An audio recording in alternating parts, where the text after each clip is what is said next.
Hey everybody, thanks for watching. I'm in secret location in California with my friend for a long time, for about 10 years, Joe Dow, who's a golf instructor that I talk to a lot about the golf swing through Instagram and stuff.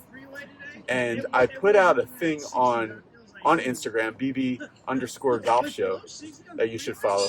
I put out a thing saying, I would really like to get a lesson with no talking, with like the instructor not talking at all. And about nobody, 1,000 people saw that post, and nobody responded that was interested in doing that. And I was talking to Joe about it. It's interesting because when they're teaching instructors how to teach Brazilian Jiu-Jitsu, one of the things that they do, and this is a feature that I edited in my professional life, one of the things that they do is they have to give a lesson without talking at all, because they find when they first have beginning teachers, they just yap and talk their way through the whole thing, and then they haven't, but it's a feel thing.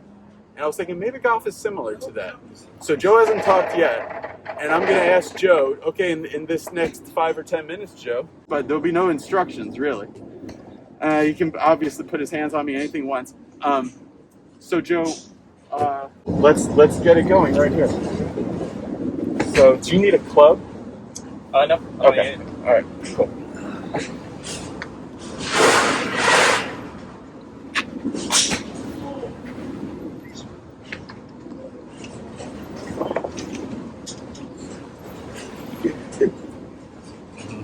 Gotcha. Use it a little harder. And swing, right? Yep.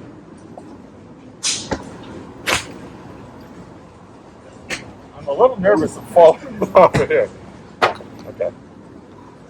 I'm going to try to use my mind and recreate that setup you gave me. So I like this. Joe's saying this, softer than this. And squeeze it tight. Right at my belt buckle, basically. Even more.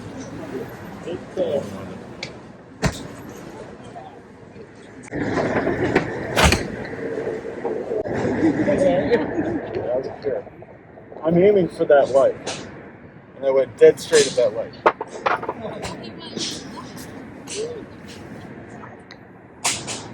All right, let's see if I can do it myself. So I feel like I'm pointing at the right side of my belt buckle with the butt of the club. Normally, I was doing the thing like this, Henrik Stenson style, because I'm so obsessed with pinching the ball. So I'm going to do that. I'm going to do so lower. Gotcha?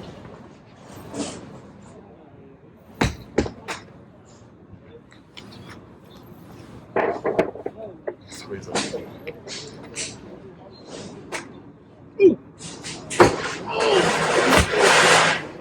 You hit the thing. I haven't hit a ball left yet, which is like normally I've been hitting. If I'm aiming for that white flag, I would hit it at let's say that blue stick there. So it's about 5 degree pools. And squeeze it like that. All right. I did it myself this time. Square up my shoulders a little more. Yeah. Okay, very good. You know when you hit it. Oh, I know. Hey, I wasn't so in there. Yeah. That's great. Change clubs? Okay. So we're going to change clubs here. The reason I wanted to do this video is I want to understand golf less on an intellectual level and more on a caveman lizard brain level. So, all right, I like that. All right, so ball position. This is a 5-iron now, so I'm thinking there. Oh, okay. So with 5-iron, really squeeze it.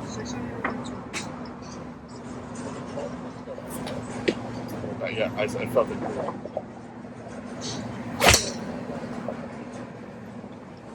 Okay. That one was a typical going left for the first time.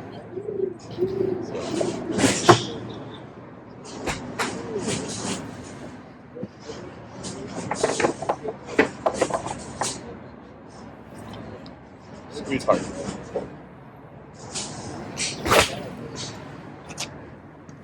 those are the two misses that I told you about. We had the left of left and then the glance. Okay. Just get used to the setup. How's ball position fully developed? Great. Squeeze it.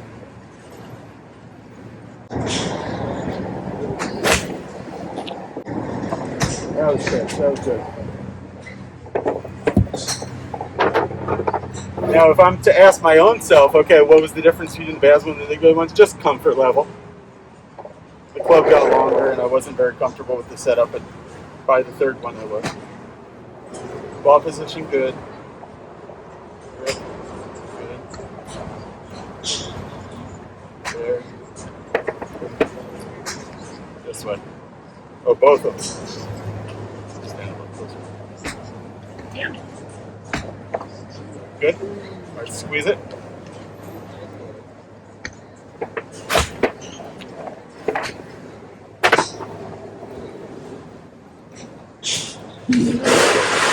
Depth grip there. Here.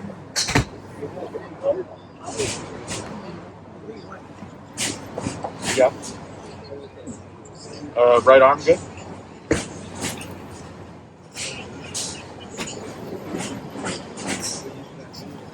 So not this, but more up like this. Oh, tilted. Okay.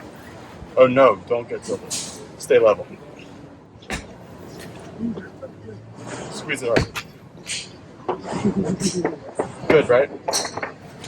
All around that Okay. bitch now. Good.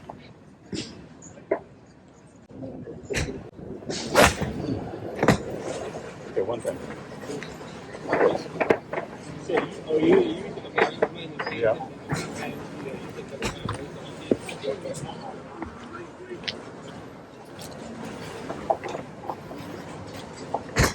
Oh, okay. Okay. Gotcha. Not necessary to do that so big at all. Okay, so here. No ball swing here.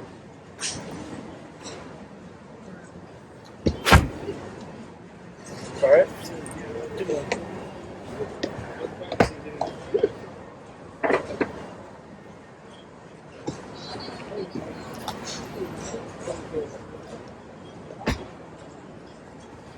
Watch this, Joe. More like that. Huh?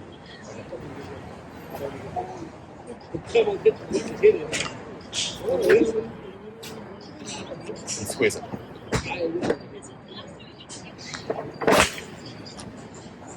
That was good. Nice and straight.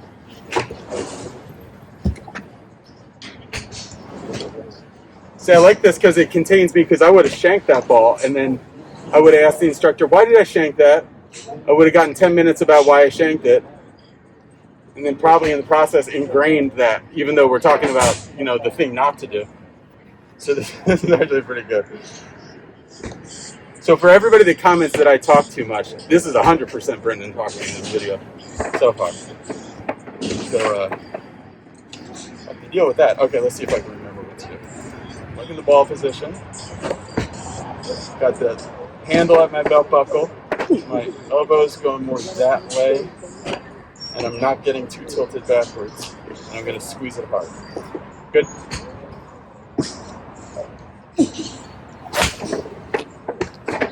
Good, man. Real straight. Not too much to do in swing. It's mostly just set up. You can talk. So the way I work is certain setups are going to increase the likelihood of things happening in a backswing. Oh, okay. So if I don't want something to happen in a backswing, I have to reduce the likelihood of it. So every adjustment I'm making is to reduce the likelihood of the two misses that you hit. Yeah, the thing that we did talk about, the only golf thing we talked about before we started, Joe said, okay, what are the two shots you don't like? And I told Joe, I don't like, and we saw it with my first two misses. I hit about 4 9-irons pure, and then with the 5-iron, I hit a left going left, and then a kind of come out of it thin right. So, all right. So back to not talking again, Joe. And I'm gonna get. So I hit sometimes egregious pulls with the wedges. So I'm gonna go to my 54-degree wedge here. I'm gonna try to aim going this way a little bit, guys. Now, I'm gonna try to hold one at that over the blue bucket. So I'm gonna think that's my normal ball position here.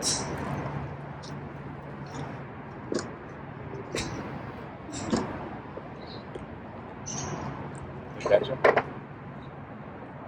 Yeah, for the over the blue bucket. See, there's a black stick in the green, like this.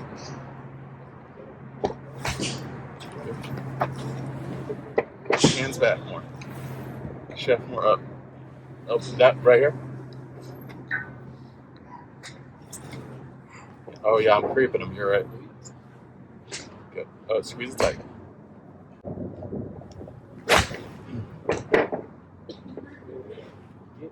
Okay. Good. Just a little this way. And squeeze it. Show me how tight. Oh, pretty tight. Okay.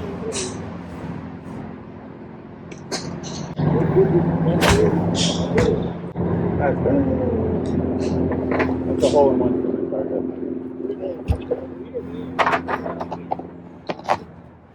So Joe, if it's hard to tell because we're elevated, but show me like a mime. If I want to hit that same shot, a little lower. Okay.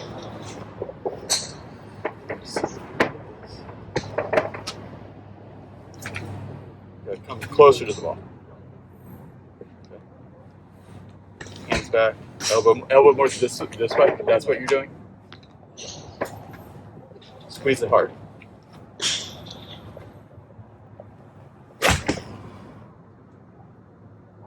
Yeah, like that.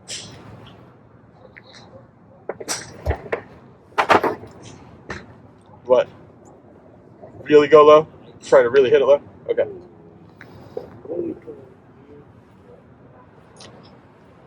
Here. Closer. This way. That good? Too close? No, that's good. And I'm going. So we don't like that, right? We want that. Huh? Okay. And soft with this one. So soft with the arms, tight with the fingers. Go this way. And then hit it low. This is a putting setup. Oh, it's totally squished. I could have hit it lower, but that was smash factor wise exactly what a wedge should be.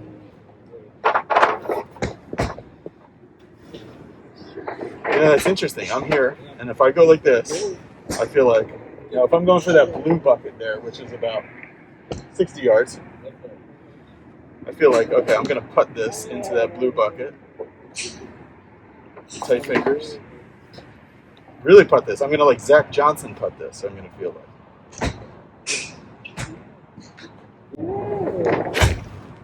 Oh man, that was pure. You like that, right? That was good, right? Yeah. All right, let's go to a little longer. We can't hit driver up here, but I can hit my hybrid. There is a tee there. Okay. Get the tee. Yeah, let's do it. All right, here I'm going to go slightly right of that. Like pull. My big grip. Stance. You like this. This way.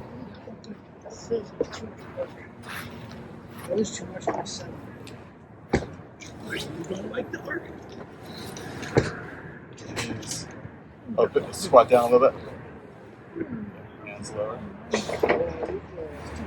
Squeeze hard. Okay, here's driver.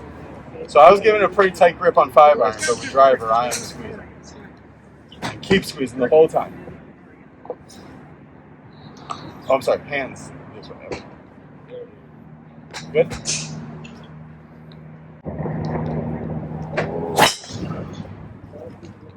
One thing. Okay. Don't do that.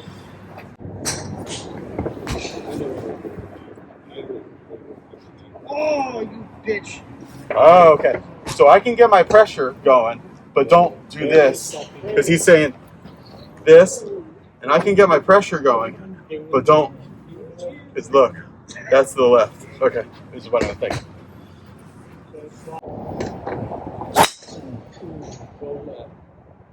I'm very consistent to that 2-degree pull now. Okay, Joe, I want to hit this one. There's out of bounds left of that light pull, okay? So if this has to be extreme, that's okay. You know what? You gotta get some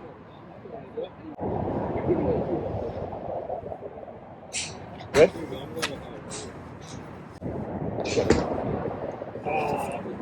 Hands, hands, hands. Even one. And squeeze. That much with the hands, okay? Because I did say out of bounds left. All right, I'm in bounds.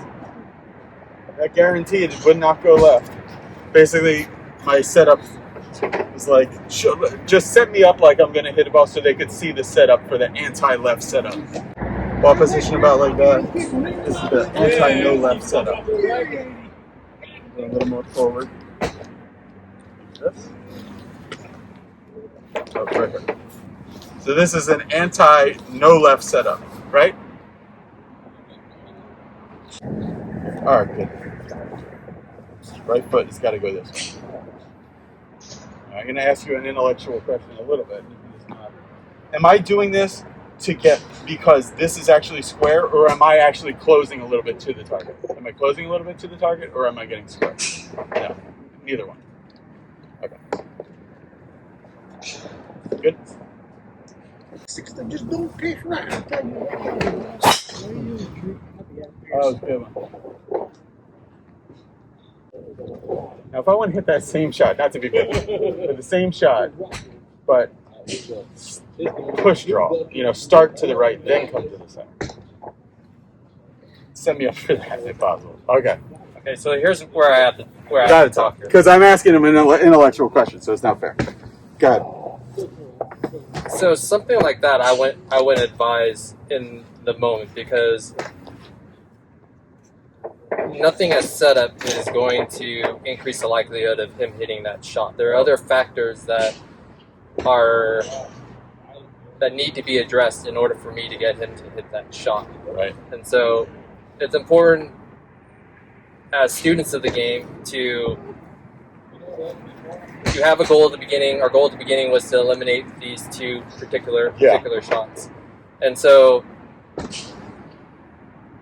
oftentimes it's a mistake of a student when they start to see some progress, like you didn't hit any snap hooks or any large pulls. And so you feel good, and then you kind of want to start reaching for perfection here.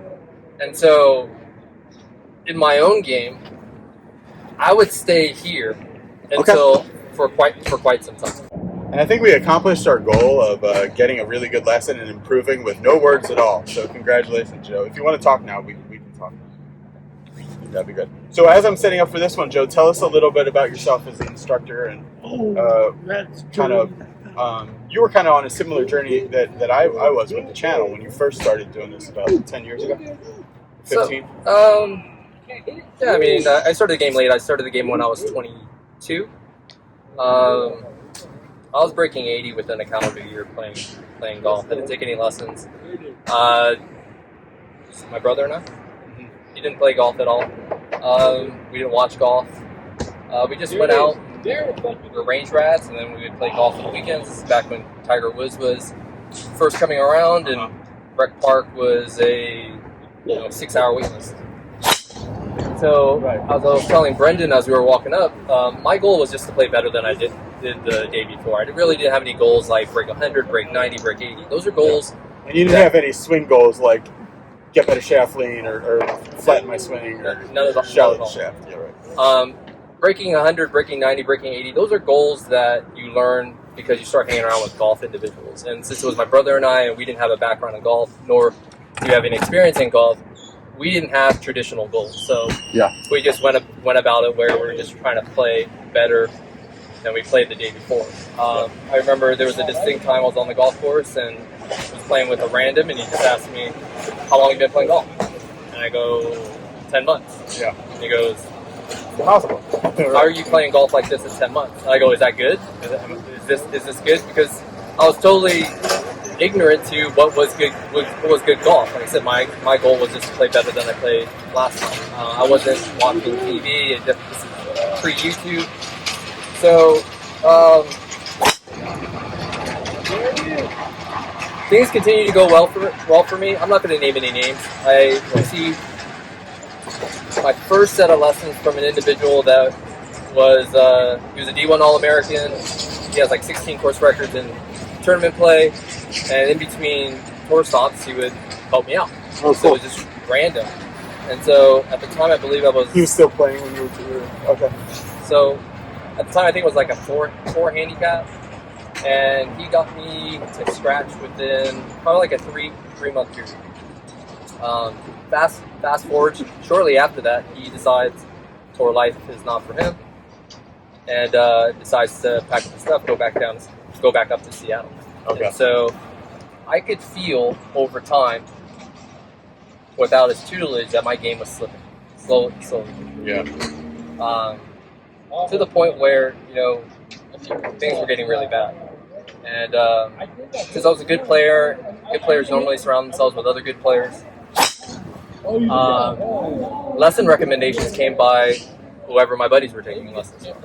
And so things continued to go poorly after taking lesson after lesson after lesson. Like hopping around from like 3 lesson sets to It wasn't even 3 lessons. The story I can tell is I was taking a lesson from an individual, and he didn't really ask me any questions. He just told me what I should do, and at the end of it, he goes, "What's your handicap?" And I go, it was at a certain point scratch. And he goes, "I thought you were like a 7 handicap." And so here he is looking at me, giving me a lesson as if I'm a 7 handicap. And he asked me, he goes, "Well, what's it going to take for you to come back?" And I go, "Well, playing at the level I did, I know what a well-struck golf ball feels like." Yeah. And so my answer to him was, I just need to hit one shot using comebacker, and then I'll come back. I go, because I know what a good golf shot feels like. Yeah. That's all my requirement. Never hit a single good golf shot. all skunky. All skunky. Yeah. And so, as an instructor, I make it a point not to speak poorly of other instructors. I have to be respectful most of the times. I refrain from talking about other instructors because I'm not present when they're giving advice, and so it's unfair to them for me to speak poorly of them. But my own experience, lessons work. Hopefully. My mindset in any subject matter, I need to understand. I'm not one that can learn by someone just merely telling me what to do and then me doing it. Too many questions pop in my head. Right. If someone can provide me a sensible explanation as to why and how it increases or decreases the likelihood, Yeah. my brain lights up and I can start figuring stuff out on my own. The one name we will drop though is if you guys saw those videos that I did with AJ Bonar, Joe was my connection to do those videos, and they were really popular on the channel. With AJ, AJ was gracious. He would always take my phone calls. He would always spend as much time as necessary answering my questions. AJ was great and very valuable to my teaching because all he would talk about was the golf course. The club itself, right? He wouldn't talk about body positions or anything. Yeah, we'd get top over bottom. Yeah. We get in depth about like how clubs are built, club properties, center of mass, and we would never talk about body stuff, which was refreshing. Which, when I saw an individual that I was under tutelage for 7 years, and all he would talk about was body stuff, and that was great because I was tying two things together. I had club, all body. All club, all body. All right, so where are you at now? Intellectually, philosophically, where are you at now as far as club or body? What's more important? It's a combination of both. Okay. I mean, you have to have the best of both worlds. You have to have a great understanding of what the club how the club is built, how the club wants to move, and then you have to place the body in a place that can facilitate or negate what the club wants to do and versus what you want to do. Okay. So, And then professionally, you were saying, so you're doing, since COVID, you've just been on the open phone and stuff? so FaceTime lessons, phone calls, no more in-person lessons. So I just came out here about Brendan. You heard about this big project I'm going to be doing. He's like, well, before you do that, let me see you for 5 minutes. I just want to... Okay, so let's intellectually get into why this works so well, too. If I'm hitting shots, and I'll just recreate my miss. Whoops. So that's one of them. That's the block to the right. And then the other miss I'll do is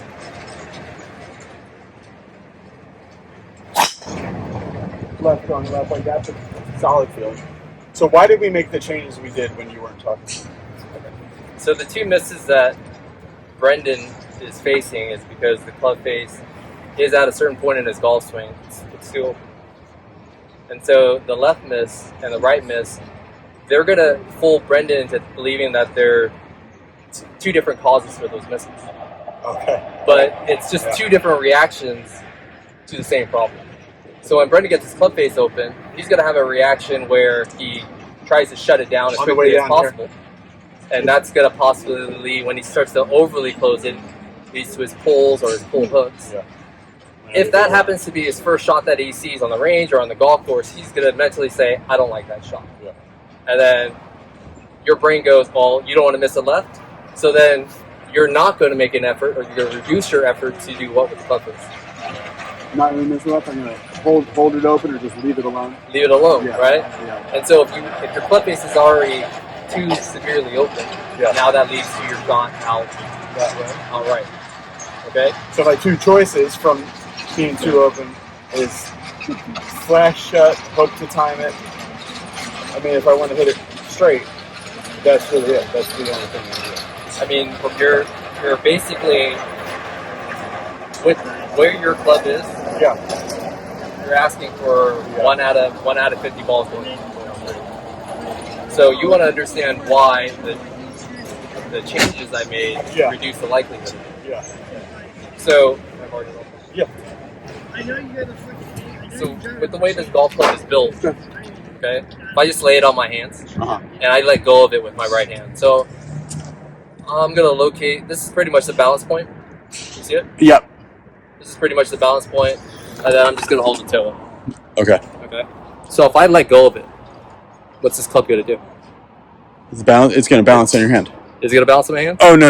It's gonna. Yeah, the toe's going to fall down. Yeah. So what happens to the club face? Flew wide open. So because there's so much mass behind this club face, and when gravity acts on it, it's always going to want to open. Okay. Okay. So this golf club wants to open. Now we can do things to negate the rate that this club face opens on your backswing. Or we can do things to increase the rate that this club face opens. Okay. So one of the ways you can, not that you want to do this, one of the ways you can increase the rate that the club face opens is by having forward press. So when Brendan had forward press, he increased the rate that the club face would open on the backswing. He would also increase the rate that the club would go. Which direction, Brendan? What's your issue on your backswing? You normally take it. Yeah, suck it in. Suck it in. Yeah. So when you have forward press, it increases the rate the club face opens, and it increases the rate that the club goes inwards. And so these are going to lead to your two bad shots. Now, when initially I put Brendan's handle back, he would initiate his golf swing by forward pressing again, and I signaled for him. And I want you to do that because regardless of whether or not you pressure shift or whatever. You do not want to put the handle in a position where it's forward of the golf club head, because it's going to increase the rate the club face opens. Me specifically, right? Because this is what I'll ask you is that usually when I see my swing, it's kind of closed right here. But to me, when I I agree. On the way down past 6, it's like that, and then I got to do that. But I would say it's a new thing for you to have the club face more appearing like it's looking at the ground. Yeah. But if you take a look at, let's say, beyond waist high, it starts to rapidly get in. Yeah. Oh yeah. My shoulders get a little flat and it goes that way. So you haven't seen any of these videos yet, and I haven't stepped away from face on. Right. But the amount that this club head is going inwards and opening has severely been reduced as a result of me having to handle that.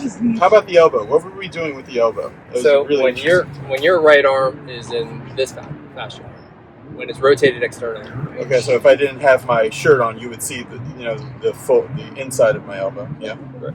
And this club wants to open. Yeah. You don't have a defense against that when your arm is on this. But when my hands get higher and the club comes in this way. So when I internally rotate this arm a certain amount, now we have a defense. Let's just do a little term thing first. Do an internal and an external. So this would be internal going towards your sternum. This would be external going away. Okay, all right. So we're here. We're internally rotating. Correct. Okay. So if you take a look at, if ignore the 5 Lessons book where Hogan is with the rubber band around his arms. Right. If you actually take a look at face-on video of Hogan, he had this arm a lot more externally rotated than that photo. So initially, early on, it's my suspicion that early on Hogan had a forward press, and this arm was more external. Yep. And then later on, you see the forward press start to disappear, and then you start to see this arm go internal. Well, that kind of goes with it what he was talking about with the cupping of the left wrist, right? Yeah. Yeah.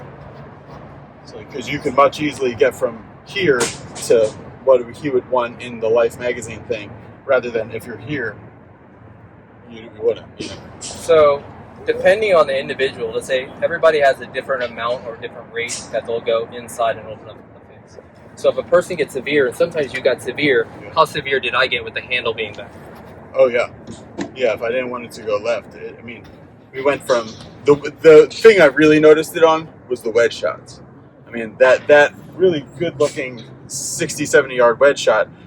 It was I felt like I was setting up to hit like a putt, and like I said, like a Zach Johnson putt, where he's like the only one that's got the handle behind the face. Really weird look feeling. So just to clarify here, it's not impossible to go a large amount inside with the club face open with the handle back. Okay? All we're doing is decreasing the likelihood of that occurring. So you still could. You could. I mean, if you just wanted to move the club head independently of the handle, of the tip of the handle, we can go inside. But what I'm doing is doing things where it would decrease the likelihood, making it tougher for him to do that. Right, like this. Like that. And even more back. For you, more back. There we go. Like that. Right foot back a little bit. Yeah, I just want to take my mind off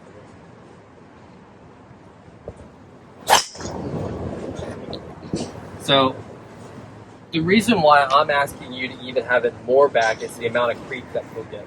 So as you would make another adjustment, if I have it where it feels absolutely ridiculous, you'll probably get it to where I actually want it. Okay. All right, let me be this way. I can be this way sometimes. Like this. Don't try to trick me into it. Where do you actually want it? More back. More than that. Yeah. And then I would have it in. Because that'll make it even feel more severe. Right here.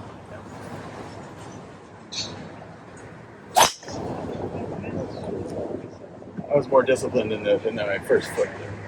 So with the adjustments I was making, I mean, I lost count, but there was more than 2, possibly more than 3 adjustments. Yeah.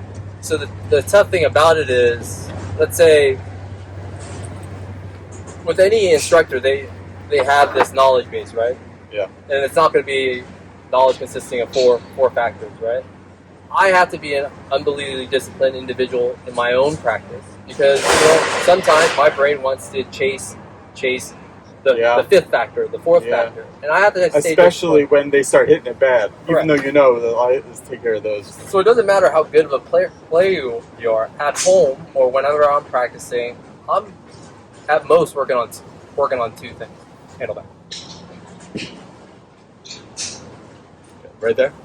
So whenever you do this, you start closing down and tilting. I don't.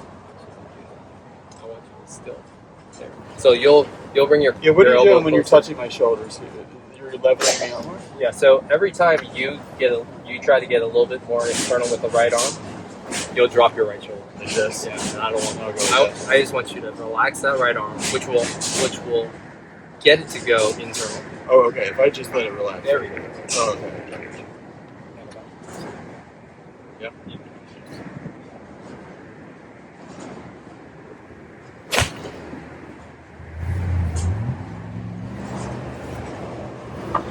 So let's say like these days I don't get to play very much, and I'm not going to talk about my practices or how I practice, but it's definitely out of the box. Yep. I'm using these tactics for when I play my random nine holes these days because, like Brendan pointed out, hey, there's OB left, there's street right, whatever it is. Oh, I see. I have to be able to navigate and go, okay, I got to eliminate one side of the. Yeah, if I definitely don't want this to go left. Here. So if you wanted to almost ensure that this ball wouldn't go left, there would be two properties. When we hit it low, what did I have to do? Stand closer to it. Stand closer to it. So I would use those two properties. I would go, okay, I'm going to stand a little bit closer to it. That's going to lessen the likelihood of taking it inside. Coupled along with making sure that the handle is in forward press. Yeah. Get the head closer to the ball. Basically, it's an up and down shaft. And this doesn't have to be extreme. Just see how it just relaxes. There you go. And then hit it. That was really good. So, if you talk to a lot of old, very successful golfers, when they talk about golf swings, they don't get too technical. That's not saying that I'm not a technical individual. I'm a very technical individual. But when you talk this is the thing I'm always wondering, because I was 20, I was out of college when I moved to California, like 24 when I learned golf, like similar to you. And for adult learners that are going to intellectualize things a little bit more, how do they have to learn differently to manage their game? Because they get caught into a trap easily to not get better, you know? Well, I always bring up the fact that being in this industry, if you're in the industry for a long period of time, you're going to come across very successful individuals. And those individuals, they're going to go, hey, look, I'm not unintelligent. Look where I am in life. Look at the things I've accomplished. Oh yeah. You're going to run across just people, that didn't have business success or right. And so all kinds of success. To them, they'll express having certain goals, and I have to I got to put them in check, because they'll say to me, I want to play twice a week, hit balls on the range and practice maybe once a week, and I want to break 80 consistently. Yeah. And I go, okay, how many people who play golf break 80 consistently? What percentage of the population of golf breaks 80 consistently? Uh-huh. I mean, we're talking about a very minute percentage, right? Uh-huh. I go, so let's say this individual is worth 150 mil. I go, okay, how many people in this world are worth 150 mil? Yeah. Pretty close to the same percentage. Yeah. Very, very small number. I go, how would you feel if I came to you and I said, I want you to get me to make 150 mil, and I'm going to put in 2 days, 3 days of working, and it's not even going to be a full-time day. Right. What would you say to me? Yeah. And I go, do you see how you're not viewing golf correctly? I go, I've obtained this information because I spent time very much like that individual spent time learning how to make money or becoming successful in a business or whatever manner they made money. And so you just have to get your understanding of how learning occurs, and your goals have to be realistic to the amount of effort that you're willing to apply.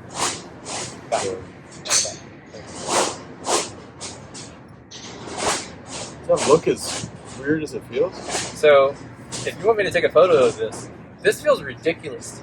This feels like so. It feels to me like I'm about to take a breath. So Brendan hasn't seen himself from face on. No. So when I asked you to put the handle where I wanted, do you feel like it's not forward pressed? Yeah. What would you bet on? Is it leaning back or is it straight up and down? No, it still has forward lean, because I can see that it has a little bit of forward lean. It's not totally up and down. So maybe one of those wedge shots is totally up and down. But The wedge, the club itself. So, which way is it leaning? Is it leaning away from the target or towards the target? It's leaning towards the target a little bit. Okay, so watch. Move back. Move the club head closer to the ball. Yeah. There we go. There. Where is it? Is it leaning back, straight up and down? That's straight up and down, right? Okay. But it feels, to you, feels like what? Oh, it feels like it's backwards. Yeah. This way. Yeah. It feels like it's this. Because you're going from, what I tell people is, Brendan's used to forward press, which is the complete opposite end of the spectrum. Yeah, that feels natural to me. So when I have it correct, to Brendan, it feels like this. Yep. And he has to get over that fact.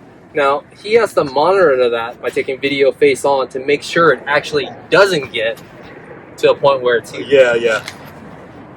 Can I put the ball more forward in my stance so that I can do that more? You can have because that would feel better to me, more forward in my stance. You can have it forward in your stance, but you have to make sure the handle's back, and then your grip pressure has to increase dramatically for you to lower the likelihood of hitting it left. That's right. Yeah, there we go. Grip pressure, like level 10 out of 10. Why so tight on the grip pressure? Okay. Yeah. So this isn't something. Let's say, like if I was teaching this, I would start with. Let me rephrase. When an individual shows a propensity to take it inside and have it open at a very fast rate, right now or as of recent, Brendan hasn't been seeing it. Let's say from address to about waist high. He hasn't seen the club face open, but if he watches from waist high to, let's say, lead arm parallel, there's where you'll see the dramatic club face open. So what grip pressure does is it starts to limit how much Brendan's wrist can get involved in the golf swing. Okay. To where okay. there's only a certain amount that you want your wrist to be able to move in a backswing. So let's say an individual such as myself, I don't need at address to have a grip pressure level 10. One, I don't have a propensity to forward press at all. Yeah. I don't have a propensity to set up that way. And my grip pressure starts to increase around waist high. So it goes light to get the club moving, and then it increases to a level 10 about waist high. Yeah. So once my grip pressure increases, it limits how much my wrist can get involved in the golf swing. So now, does your grip pressure relax again on the way back down? In transition, it'll lighten. Okay. And then once transition occurs, it goes back to a level 10. Oh, you're squeezing again. Yeah. Okay.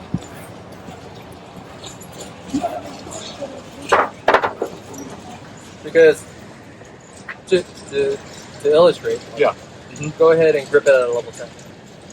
Okay? That's a 10 out of 10. Keep it at a 10. Yeah. Okay, go ahead and bend that wrist down. Bend it which way? Your trail wrist. Just bend it back. Keep it at a level 10. That's as much as you can do with that grip pressure, correct? Now lighten the grip pressure down to half what you have. Now bend that wrist down. You see how you increase it. Lighten it more. Bend it back home.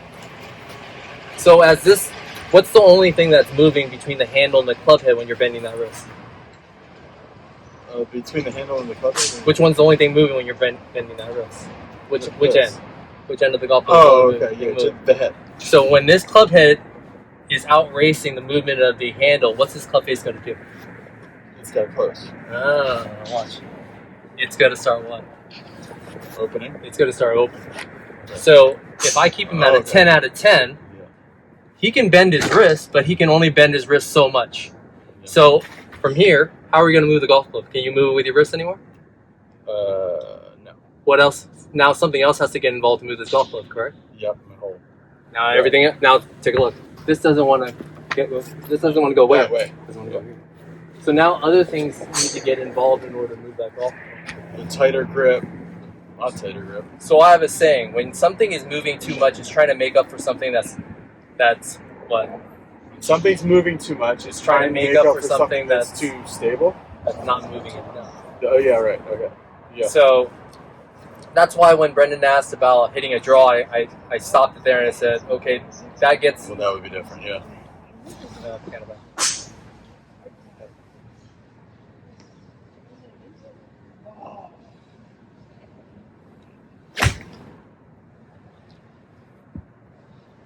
could go for a lot of those little shots like that. It feels real stable. So let's say if I wanted to increase the likelihood of the ball turning left, okay, do everything that I asked you to do, but stand farther away. Okay. There. So okay, I'm further away. handle back. That ball has increased in likelihood of going left. By me being further away. Correct. Yeah. You can grip it at a level 10, have the right arm correct, have the handle relative to the club head So correct. if I do all the things correct, but I'm too far away from it. Correct.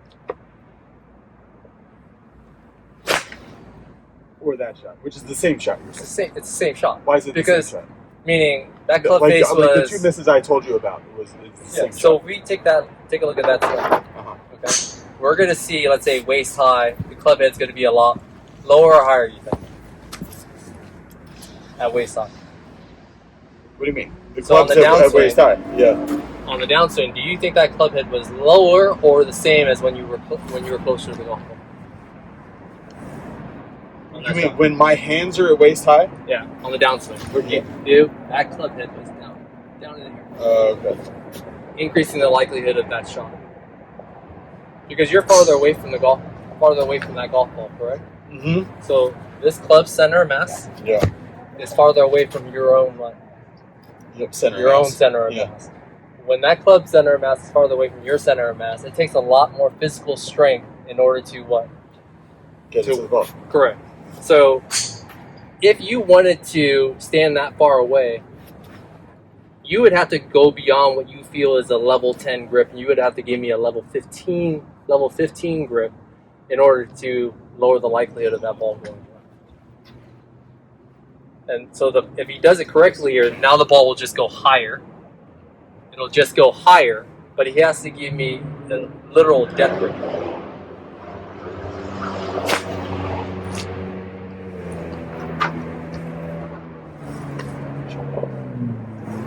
Just for that education. All right, one question. Sure. Am I taking a grip and then moving it back, or am I kind of building my grip around it already being up again? For simplicity's sake, keep your grip, have the handle back. Is that I kind of build my grip there? Yeah, that's fine. That's fine. All right, I'm gonna squeeze it hard.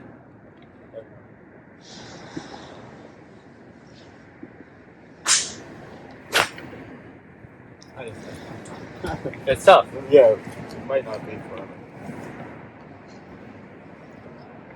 All right, here, there. You like that? I mean, for what we're trying to do. So, flex your knees a little bit. That'll change your wrist conditions here. That'll lower the handle a little bit. Soften the right arm.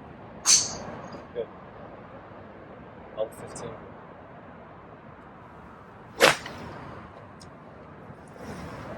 So, what do you think would happen if we lighten the grip pressure and you were standing that far? Because that's a ridiculous distance for that club. Agree? Yeah. I'm just trying to point out that there's certain properties that you have to look for and change if you want to lower the likelihood of things happening. Yeah, I mean. So what's your guess? If I go to like a 5 grip pressure. Where do you think this ball's going to go? Left. How hard left? It's going to go like third base left. Okay, so now Brendan's walking away with an understanding. Yeah. Hey, this grip pressure thing is vitally important for me lowering the likelihood of this shot going left. Now, there are individuals out there with the physical strength where they can stand a ridiculous distance away with that iron and still not hit it left. Maybe Bryson? Possibly Bryson. But you have to. I mean, it's when I explain it to individuals, it's very much like, you go ahead and stand up and relax. Yep. Okay. If you're going to do something like a workout, right? Let's say like you're holding a dumbbell in your if you held that dumbbell close to your center of mass, you could probably hold it for a long period of time. Yeah. Okay? So working out is when you take that weight and you do what with it relatively to your center of mass. Get it away. You start getting it away. So now you're working strength, right? So the same thing is happening here. When a person stands too far away from the golf ball, now the amount of strength needed in order to wield that golf club dramatically needs to what? Increase, yeah. Increase. You really need to use your strength. And so there's certain things that, let's say, like the handle position, the setup, that won't even help that. It'll help it a fraction amount, but the distance just supersedes that. So you have to make sure that, one, you don't get too far away, too high at address, and then for the time being, your grip pressure has to increase, and you got to make sure that handle isn't. I'm going to ask you one more thing, because I know there's probably other things you would build on top of this, but you're just giving me a few. But one thing I noticed that you do in your swing that might be for me is I noticed that it's kind of like a thing now anyway. Rather than your posture being like this, you're more like that. Is that something for me? You're more like a question mark. So one of the other ways, anytime that club is moving closer to the horizontal plane, which is meaning for simplicity, closer to the level of the ground. Yeah. What do you think happens to the rate that the club face wants to open? Yeah, if I stand here, it wants to open a lot. It wants to open a lot. Yeah. And so you do this kind of thing. Yeah. Brendan's question regarding my setup procedure. I tell students that everything down to the smallest detail that I do is for a certain reason. There isn't anything that I do that is just randomly placed. So that type of setup lowers the likelihood that I'll be moving my body on the horizontal plane or closer to the horizontal plane. So when my upper thoracic spine rounds out and my tailbone is tucked underneath me, it lowers the likelihood of me moving my body on the horizontal plane. If I do the opposite here and I try to give my Adam Scott impression there, then it's easy to get this. Correct. The club face wants to open, it stays low. It'll dramatically increase the likelihood of coming from the inside. But most of the times you'll see someone. So here we'll get it easier to go steeper with the shoulders. Correct. Okay. So like you're opening up a can of worms here. Yeah. Because this is something you can edit out if you want to edit out. Okay. So I'm going to ask you to do it. Yeah, sure. Okay, go ahead and pick that ball. Can you go ahead and rotate that ball? Rotate it? So that's just by definition, it has to be around single axis. Oh, okay. So do you see how Brendan has chosen to rotate this ball? Yeah. You've chosen to rotate it on the horizontal axis. So when I ask, let's say, 10 people to rotate a ball, and I use the word rotation and they're golfers, they choose this. They always do this. They always do this. With me, in my mind, I'm doing it this way. Oh, okay. Yeah. Because one of the words I choose not to use in a golf lesson is rotation or turn. Because if I asked you to turn a ball, you would also rotate it on the horizontal axis. Turn it. A lot of times I've asked individuals the same question, and when I do it in this fashion, they start using a different term for that.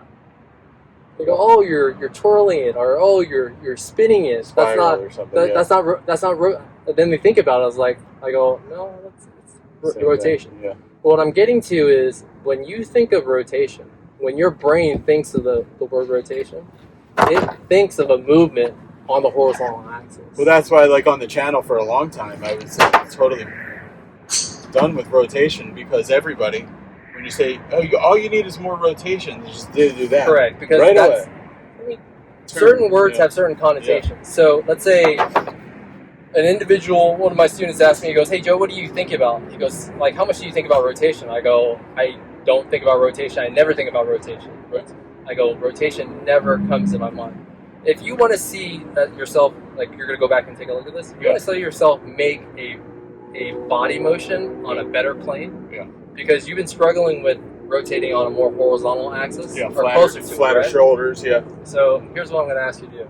I'm going to ask you to give me the same setup and give me no rotation on the back. 0. None.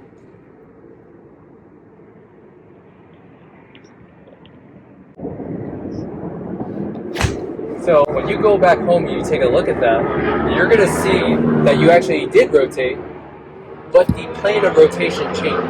And you're going to see it closer to not actual vertical, but closer to the vertical end of the spectrum. I'm gonna do that again. Just think. Now you understand why I wouldn't use vertical. Yeah. That's an interesting little. Like if Mr. Haversham was really good, that's the kind of shot he would hit. That's how I'm feeling. But I feel like I'm like, yeah. So when I ask good players, like with me, my background college-wise was English and creative writing. So words are very, very important. Yeah.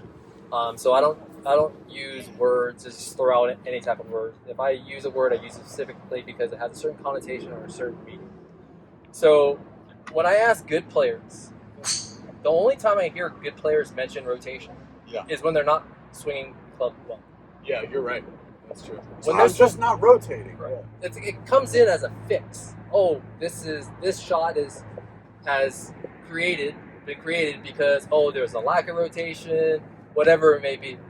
But if you ever approach a good player, and they're hitting the ball well, you'll never hear rotation come out of their mouth unless you ask them, "Hey, what are you doing?" Yeah. Well, Most of the time, then they just start thinking of the same Golf Digest stuff. Correct. If they're being honest, they're going, "I'm not really thinking about anything." But a lot of people feel like they have to give you an answer. Or they want to answer the question that you gave them. So, in all honesty, let's say like in my past when I played, when I hit a bad shot, I'd go, I want to rotate, and never produce a better result. Oh, it And never then- led to you hitting Correct. it. And then also, trying to rotate on a steeper plane also wouldn't lead to positive results. And I discussed that with you. I said that's a rabbit hole because Yeah, when I was trying to go from this to okay, well, all I got to do is get left shoulder down. so there's things that we can do, and I hope you edit this part out. There's things that we can do where you feel like there's I'll just pause it for a second. What are you saying?